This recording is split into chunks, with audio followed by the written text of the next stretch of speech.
Welcome to Two Guys on a Porch, where one of us is a brain surgeon and the other is incredibly handsome and wildly entertaining. One, two, three.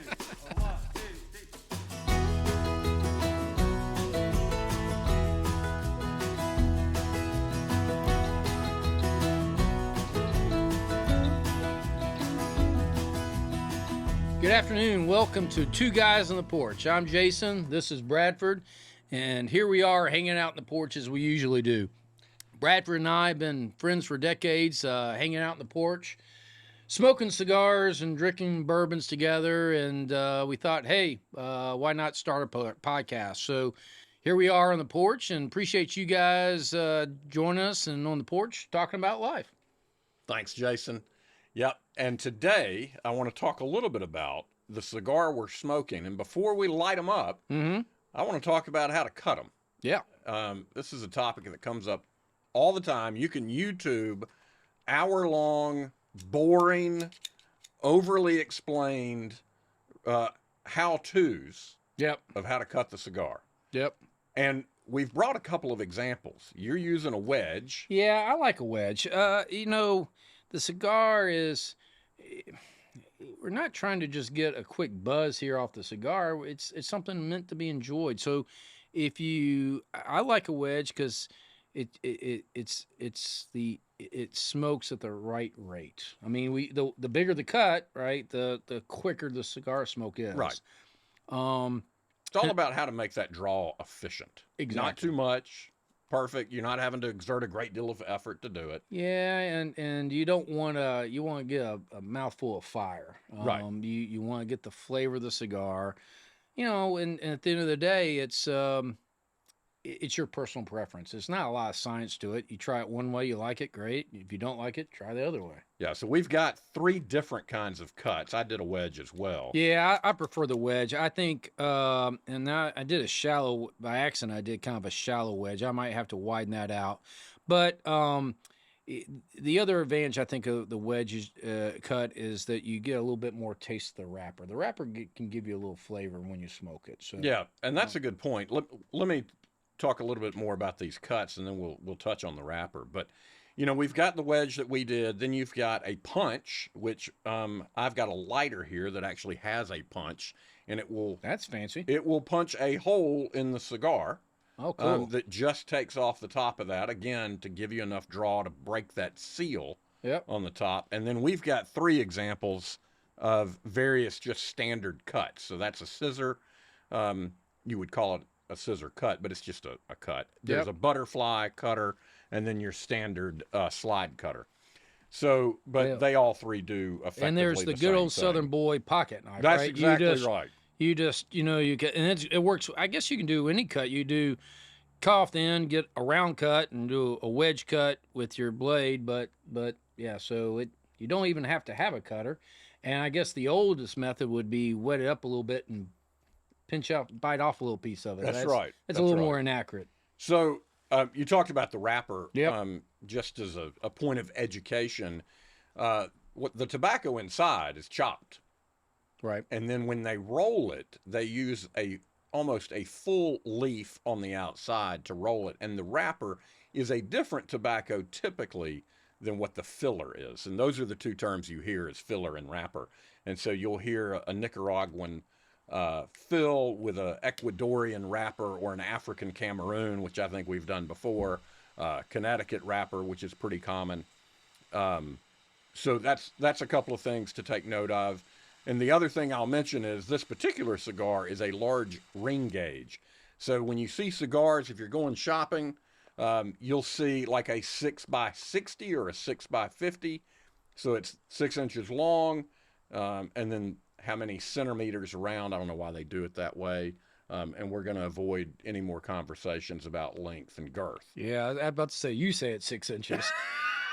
I got to admit, it's a little, this is a little wider gauge than I'm used to smoking. It's a little uncomfortable putting something this big in my mouth. Hey, you said that, not me. Let's talk about our topic today, which is not length and girth. Yeah.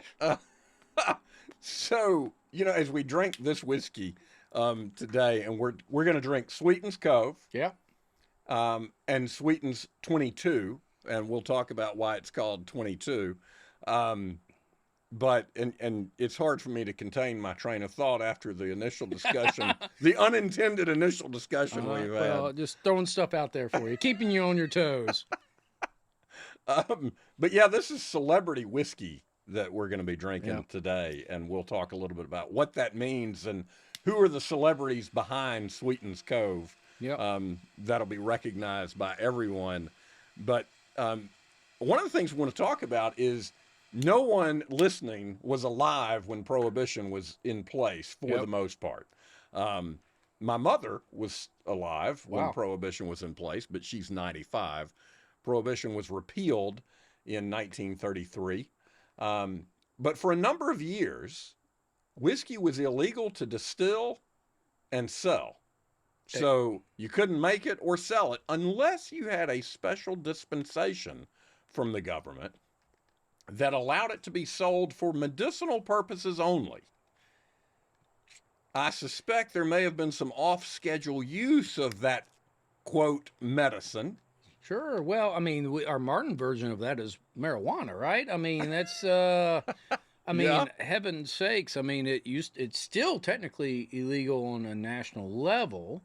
Federal law, marijuana is illegal, but I think at this point, most every state has medicinal laws for marijuana. And even when it first came out, all you had to do is go see a doctor, quote unquote, go see a doctor, or call them on the phone and tell them you had headaches and you tried all sorts of medications and none of the medications work, and they give you a prescription for marijuana. So it's a pretty easy thing to get around law wise. So that's the modern day version. Yeah, I think that's true. I think back to a conversation you and I had, man, it's been 15 years ago, and it was, I don't know, some controversy at the time around Adderall, the use of Adderall, who was using that, Yep. who was being prescribed. There was a lot of ADHD, an increase in ADHD diagnoses Yep. and prescriptions for that.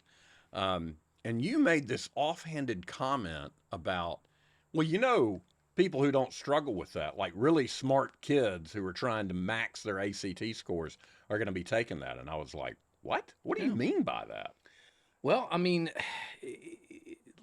like everything, there's degrees, right? So if you're taking a medicine just for enjoyment, okay, you take let's call bourbon a medicine for a second. I guess any drug, any chemical can be considered a medicine or drug depending on your opinion of it. But if you drink bourbon for pleasure, okay, that's just pleasure. But what if it starts to become more needed? Like, okay, great, if you take medicine for high blood pressure, thank you, sir. Of course that's accepted. But what if you start getting more vague, like, okay, you take a Adderall for ADHD. Okay, that's a medical thing, but it kind of enhances your concentration. It inhibits. It's a medicine that inhibits the reuptake of brain transmitters, and because it inhibits the reuptake, they stay active longer, increase your concentration, your mental acuity. So it helps people. But then, okay, great. I got a hard test to study for. I got to stay up all night. Is it proper to take Adderall to help study all night? Well, you say, no, that's not, we got bugs on the porch. That's what Porch is for. But you don't, okay, maybe it's not, maybe you don't justify it for staying up all night to study, but what if you're in a war and there's a guy across the battle lines trying to kill you and you've got to stay up all night, or you don't want to fall asleep? I mean, the American government's given stimulants to soldiers in the past. So, I mean, we've got high achieving children, right? We've got Yep. children in medical school. And I don't know if my kids ever took Adderall to study for a test or did that as a pattern through school. But I guess if faced with that kind of confession, Yep. would I be okay with that? Would I be, well, good thing they didn't end up abusing it and moving on to whatever the next drug might have been. You're looking at it kind of as a gateway. But Would that be okay? But are they abusing it? I mean, No, I'm saying they didn't abuse it. but if somebody took it, is that abusing? I mean, it's like, Dad, I really studied hard. and I did everything I could to study hard. Well, great. That's wonderful. Glad you did that. Well, by the way, one of the things I did to really study harder was take Adderall. You know, okay, I agree. I don't know what the right answer is, but it's not like something unmoral, like I cheated on the test to do a good score. I studied really hard. That's traditionally what you just do is you put in the hours and you study hard. But if I can make my study more effective by taking a drug, is that all that bad? I mean, if performance enhance. So eventually, that's what it's called. Essentially, we're getting into now is it's not for pleasure; it's for performance enhancement. So, of course, in professional sports, that's a no-no. We want a level field, but this is just you being able to learn something more. So I want to touch on that Yep. performance enhancing component. Let's first talk a little bit about the celebrity whiskey that we have. Yeah. I'm not sure the celebrities that own it would appreciate us calling it that. And we do know from experience when we taste one of these, we're going to take credit away from those owners and place it in the hands of the master distiller, who would get all the credit. Now, those guys would get credit for hiring her, but this Sweetens Cove, which is named for an area in Tennessee, Yep. is a fairly new whiskey. It was started in 2019 by the founder of Kendra Scott, which is I guess if you say high-end costume jewelry. I think it's fair. I don't know if costume jewelry can be high-end, but It can. Yeah, some of that stuff is expensive. I mean, so yeah. they would probably be in that category. So he, along with 4 other guys, 2 of which I'll mention, Andy Roddick, who is probably most noted for being married to Brooklyn Decker, the swimsuit model, and oh, by the way, is the last American to win the U.S. Open Tennis Championship. Yeah, I actually But didn't did I know mention he's married to Brooklyn Decker? I did. To be honest with you, I didn't know that. He's married to Brooklyn Decker. Gotcha. And that's the girl on that Adam Sandler movie. That's exactly right. Yeah. Okay. That's exactly right. Where it's like Go With It or something like that. Something like that. Yeah. Yeah, Jennifer Aniston is in that as well. Yeah. Yeah. Which I would recommend the movie. It's actually really, really good. Did she act in it? Or I don't know. I think she was in the movie. Yeah. I don't think she had to act. I think her job was to show up. And by the way, Andy Roddick is in that movie. Oh, really? I didn't know Yeah, that. he's at the end. Okay. So he's one of the owners as well as Peyton Manning. Yeah. No further introduction Yeah. needed. All hail to Peyton. All UT fans thinks he walks on water. He does walk on water. So those guys got together, and I think they sourced this. This well, it's a first marketing whiskey. thing. They, I think Drew Holcomb, the singer, he's part of it as well. I think it's a marketing thing, and man, it's a good investment, or at least in the past it's been. And maybe the market's overcrowded now, but historically, the last recent times it's been a good investment. Yeah, we've seen George Clooney and Ryan Reynolds make a killing off of. I think tequila was their drink of choice. So absolutely. Yeah. So let's taste the Sweetens Cove. This is the basic offering that they have. Sweetens Cove.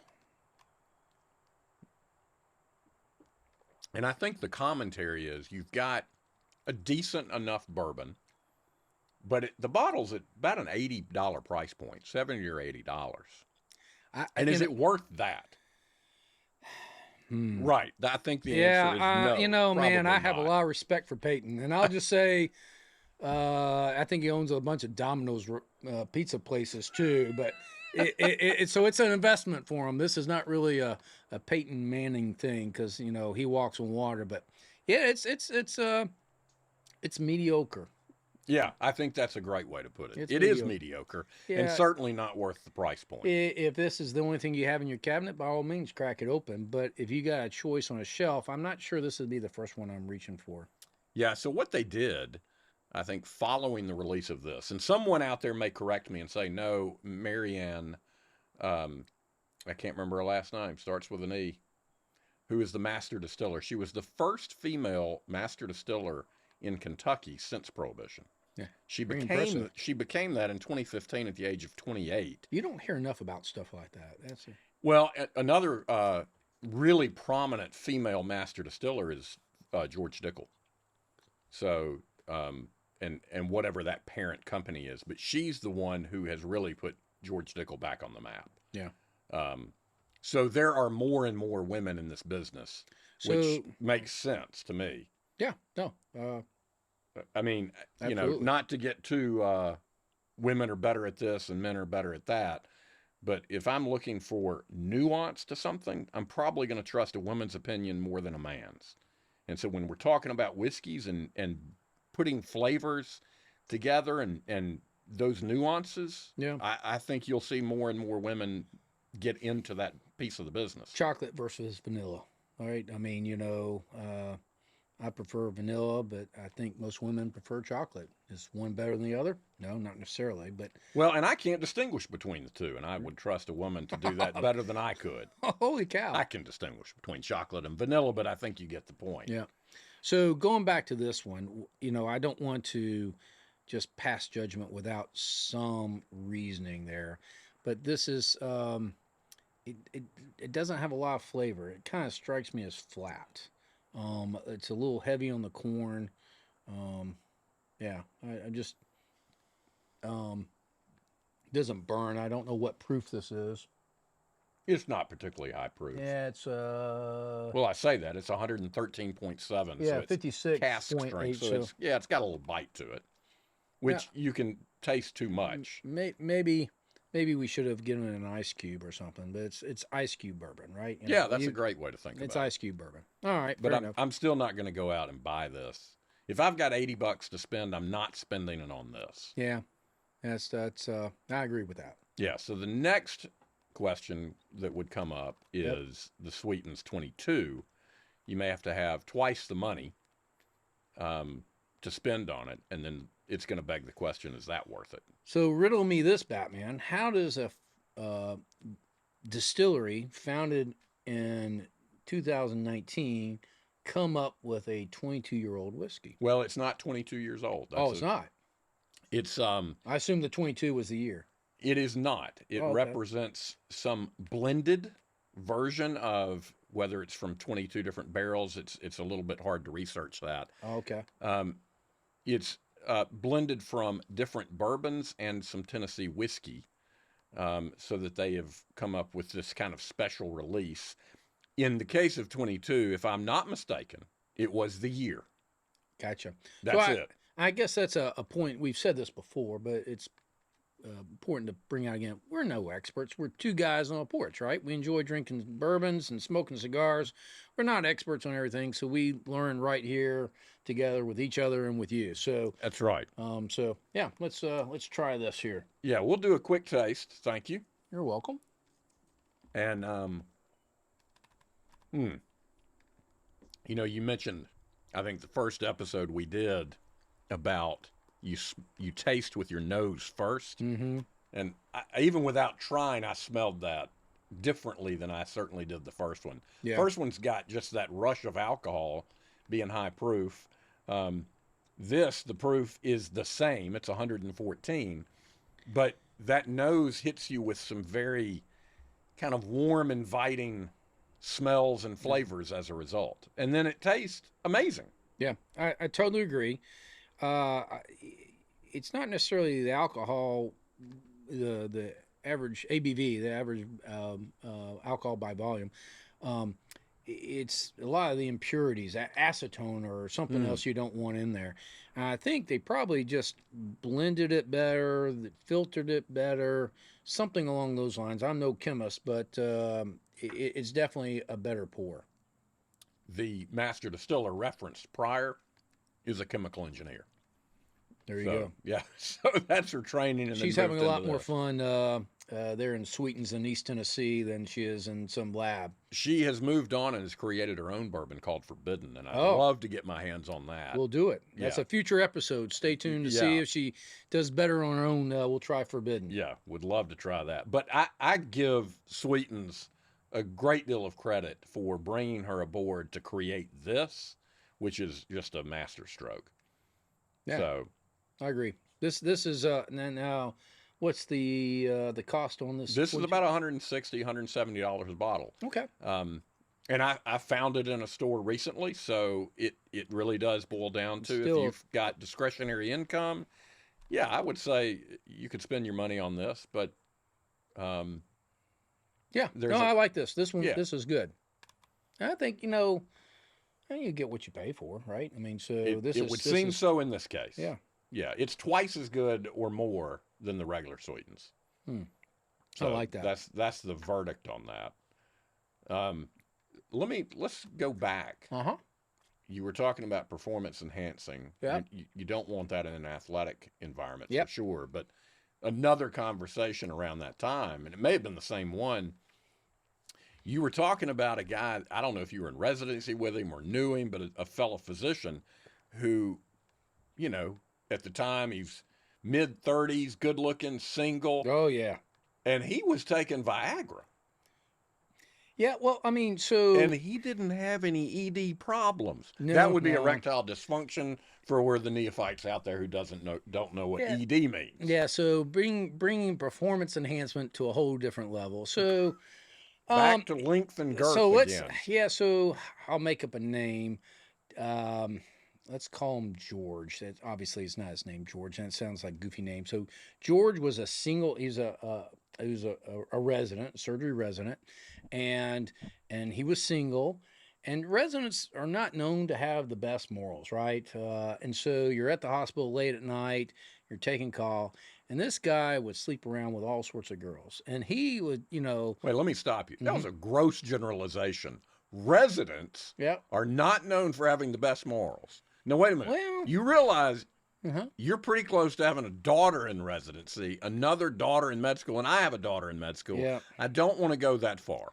Well, I always will shoot you straight. I'll shoot you straight when I think of bourbons, the cigars, and life in general. I may not be right all the time, but I always will tell you why I think straight. And That's setting some low expectations well, for our it is, children, Jason. but it is. I mean, I guess in life, are residents much different than other people in life? I mean, No. if you are high on the food chain, you are a resident, you're a doctor, right? And you're going around the hospital barking orders, doing surgeries. You're big man on campus in a whole different way. And so you're high on life. You think you're pretty hot stuff. And what's the next thing you do? Well, you're going to talk to that pretty nurse and that pretty nurse and that pretty nurse. So these guys, they Good get thing around. you were married, Jason. Yes. Well, that and being a Christian, that's just although. To be honest with you, I think we Christians are the worst. So, but that doesn't get me very far. But yes, I was married at the time in residency, so all that was taboo and unneeded. Right. So anyway, So back to George, George, he had no. the immoral resident. Yeah, but okay, maybe I'm passing a little judgment out. He was not a Christian, so why not? Right? If you're, why not sleep He's around? riding the pleasure train. Yeah, it feels good. Why not do it? So his problem was, it's Friday, Saturday, and Sunday night. And plus he was up on call during the week. He gets tired. He needs a little help to get him through the weekend. And so he's a doctor. He knows he's not worried about side effects. I mean, he doesn't know. So what does he do? He takes Viagra. And it helped him out. What can I say? That really shocked me at the time. I'm like, wait a minute. You really don't have a medical need. No. He just it did enhance his performance. His refresh rate. I mean, he wouldn't be His necessary. refresh rate. Yeah, so he wasn't ready to go the next night, or I don't know if he ever did had a double hitter. He could go 30 minutes later. Yeah, I don't. He may have been trying to pull a double hitter, right? And I don't know about that, but he was able to go more quickly, and that's why he used Viagra. Yeah. Is that wrong of him? Well, that begs the question. I mean, it makes sense. Yeah, It's almost a why not? And confession time. I'm 58 years old, Mhm. so I use a performance enhancing drug for ED as well. And I find that beneficial even in cases I don't need it. Well, there you go. So I think for me personally, it's enhanced the experience. Why would I turn that down? Yeah. So it goes, you know. So why would a single guy in his 30s turn that Yeah. down, I guess? Why not? Yeah. Yeah. I mean, you know, there's no. Has no long-term deleterious effect, do we know? No long term. If it dilates veins, and so if you're trying to do certain cardiac things, it can work against you. But at 30 years old, you're not worried about having cardiac arrest. That's why you're supposed to call a doctor if you have an erection that lasts more than 4 hours. Yeah. There's your public service announcement, Yeah, that's a whole different thing. And trust me, if you have priapism, that's the medical word for having an erection for a long time. Those people are in pain. You don't have to be told to go call a doctor. You're like you're beating the ER door down. You're like, hey, I've got a problem. Yeah, and if anybody is curious about where in the world did they come up with the name priapism, study your Greek and Roman mythology and the god Priapus, who was always shown as a short, small person with a very large, erect phallus. I did not know that. That is exactly why. And it served as almost a watchdog effect for people. They would put that in their yard to warn them, if you come on this property, you're gonna get retaliation that is represented by that Greek god. So that's where the term. I thought it was. from. You go to a museum, you see those type of statues. I thought it was kind of a fertility type omen or whatever. No, it's really more of a kind of a watchdog thing. So the Greek god Priapus. So the companies that produce these drugs, the big pharma things, they're a business. They're trying to sell their stuff. Are they at fault for promoting these drugs? I mean, that's the whole OxyContin with Purdue Pharma, and the question, is the Sackler family responsible? They had, firsthand input on the creation of that drug and the dosage of that drug. Mm-hmm. And were they pushing doctors to do that? Are the doctors at fault? I think there were criminal prosecutions in the midst of the oxy horrors that we've seen. And so, it does beg that question that there's benefit, but when it's over-prescribed, and that was on schedule prescription, but off-schedule use because of its addictive effects. Is that an accurate summation? Yeah, so I mean, it's there's lots of narcotic pain medications that are addictive, but in all fairness, back in the day, pain was kind of the fifth vital sign. You have your basic vital signs. Talking about your heart rate, your blood pressure, temperature. The fifth vital sign is, what is their pain level? Are you actively controlling the patient's pain? And so, as and it was touted, and this was in my training, so this was 20 plus years ago. Are you actively treating your patient? Is your patient comfortable after surgery? And so they would say, okay, you need to be sure to give them enough pain medication. And a lot of people got addicted to pain medication after surgery. Probably one of the most respected people was Rush Limbaugh, or the senator, his wife, astronaut senator wife. John Glenn? No, not John Glenn. It was a Vietnam. I say pilot. It wasn't made. He had the hand that was John McCain. John McCain. His wife got addicted Cindy to McCain. Yeah. So these aren't like, the typical druggy people you see sitting on the street, homeless person. Oh, you think poorly of them or what? These are reputable people that had surgery, had narcotics for legitimate reasons, but it continued after their surgeries, and they got addicted to medication. So, I mean, we're talking about this in the hypothetical. Yep. Because my question, going back to the Adderall, is that wrong?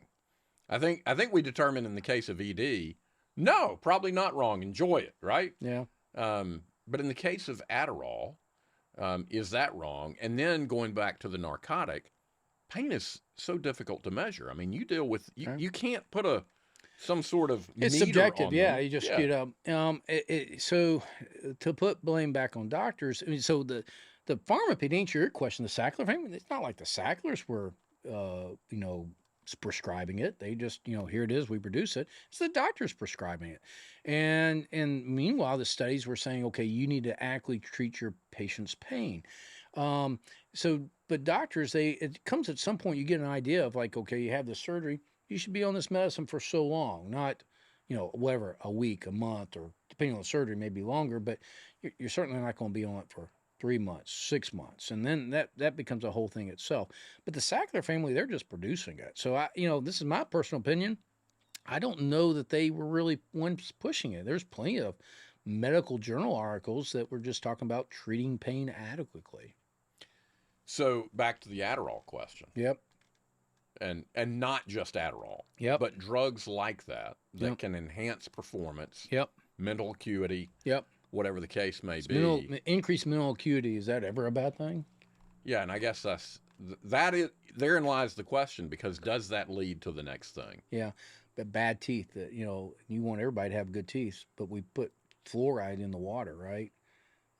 Except out here on the farm, we don't have fluoride in our well water, but they put fluoride in the water. Why? Because it helps people You have have lead good in teeth. your water, Jason? You have a lead line? No, yeah, that's a good question. Yeah, we had it tested, man. You got, lead will, that'll mess up your taste. You can't taste with lead poisoning.